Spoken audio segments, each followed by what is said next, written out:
Speaker, the President's attempt to sanitize the lived reality of South Africans fell flat on Thursday night. His revisionist and dishonest fairy tale is an insult to those who know the truth. They know the truth because they live it. They know what was told to them was a lie concocted by a bunch of speechwriters and not the daily nightmare that was once touted as the new dawn. I would like to perhaps assist the President to understand how the other side lives. I would like to introduce him to real stories of real South Africans.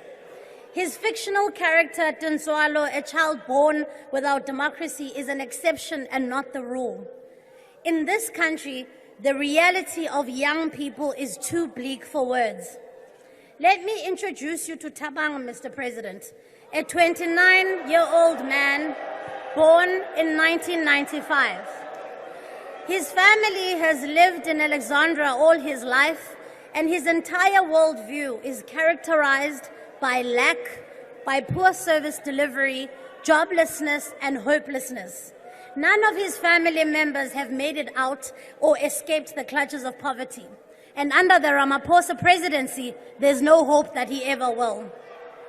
Despite his matric qualification, he's unlikely to ever get an opportunity to study further or get a job that will give him a life of the dignity that he deserves.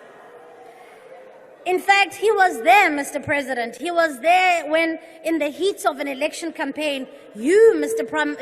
President, promised the people of Alex 1 million new homes. He watches with dismay when you speak tough on corruption, yet your very own Deputy President, Paul Mashatile, has been embroiled in the looting of money meant for the Alex Renewal Project. Your hypocrisy, sir, is not lost on him. Just a minute, a second. Honorable Khat, point the horizon. Thank you, Honorable Chairperson. The member has just cast aspersions on the character of the Deputy President. She knows very well, as a Chief Whip, that she must bring a substantive motion by what she said about the Deputy President. Thank you, Chair.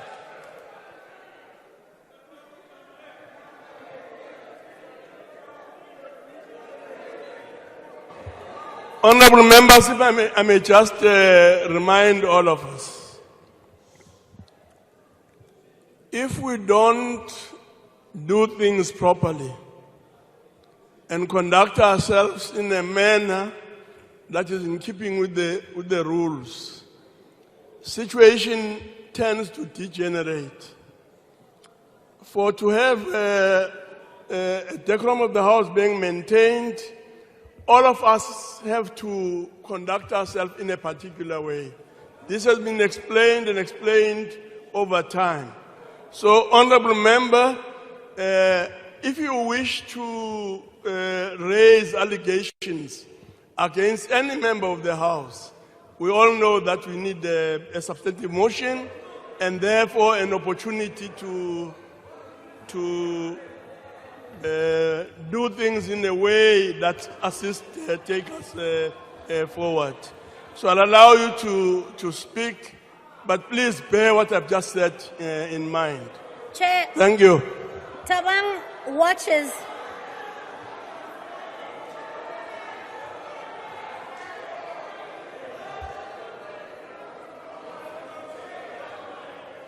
Please proceed.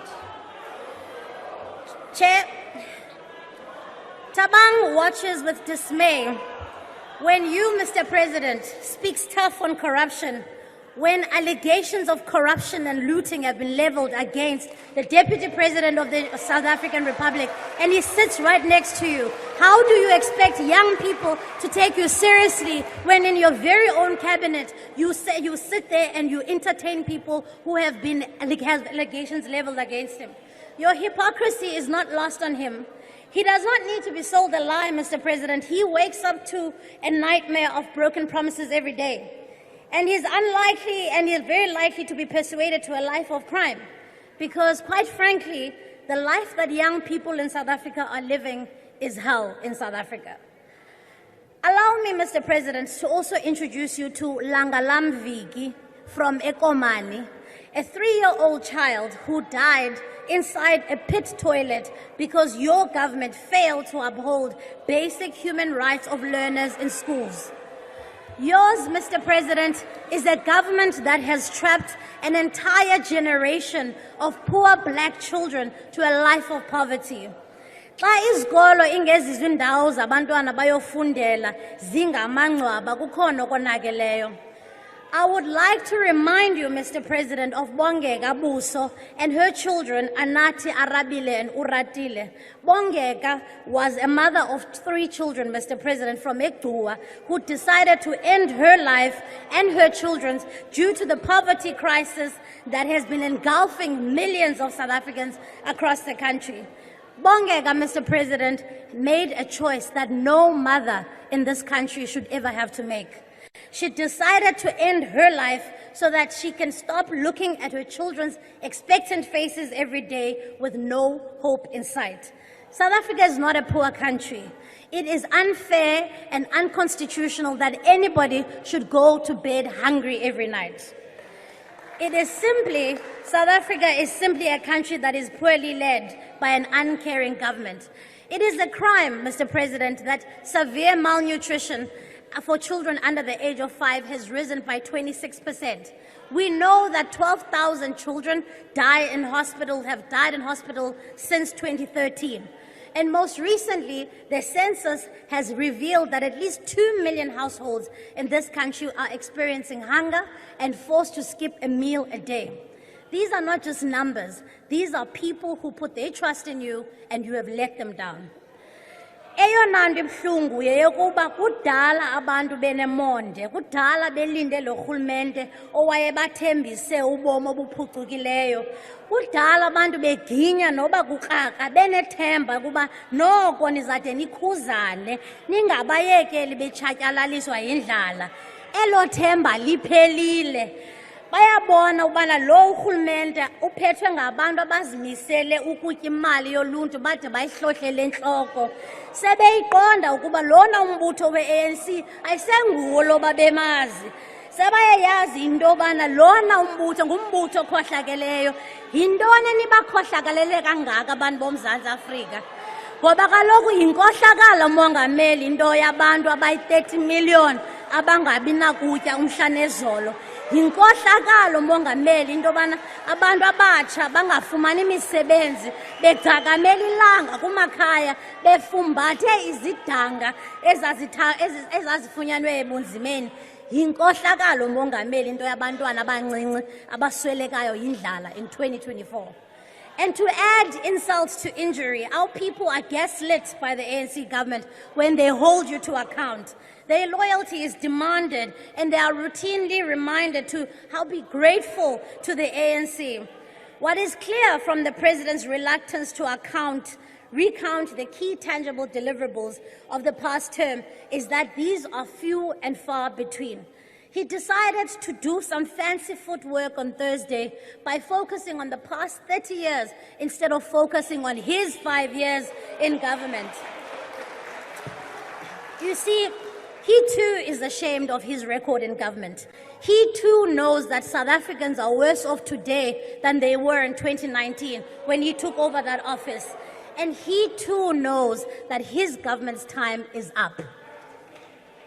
The people have finally seen through your sloganeering, which does not translate to real change for the people who need it most. Your fudging of the numbers fools no one, because people should not have to be told about your record in government, they should experience it. And so, as we look towards a post-ANC South African democracy, it is clear that we need a serious alternative government, a government that will not demand another 30 years from office from the people that it serves, a government that is content with being on a 5-year contract to deliver against its promises. And looking at these benches, I can tell you, Mr. President, political party, you certainly cannot be trusted with mending the very thing that you once broke. And so I would like to turn my attention in particular to the people at home, to speak to you directly. I want to assure you that inhlungu yabantu benu bantu baseMzantsi Afrika does not fall on deaf ears. An alternative is within reach, a caring government that works for you. Urhulumente ozanikhupha ebugxwayibeni anikhuphe entluphekweni ukuze niphile ubomi onanibuthenjisiwe 30 years ago. Allowing people to languish in poverty has been one of the most spectacular failures of this government, but it doesn't have to be this way. A DA-led government, amongst other things, would prioritize creating jobs and lifting people out of poverty. The 7 out of 10 young people at home who do not have work, I want to assure you, you will be gainfully employed. I want to ensure you that we, unlike Honorable Sylvia Lucas, will not tell you that load shedding is not the end of the world. We will make sure that we solve the energy crisis so that you can find a job, so that you can live a life of dignity. To deal with the crippling poverty, we would increase the child support grant to the same level as the official poverty line. This child support grant would ensure that it covers pregnant mothers to support child nutrition. We would make sure that this SRD grant As you conclude, Honourable Member, will make sure that it is essentially turned into a job seekers fund. As a caring government, we would ensure that a safety net for the most vulnerable in our society is there. These interventions are fully costed. They are sustainable, they are needed, and they are urgent. They will save lives. This is the pledge I'm making to the people at home. I want to assure you, help is on the way. It's not coming from this side of the house, time is up. but it's coming from this side of the house.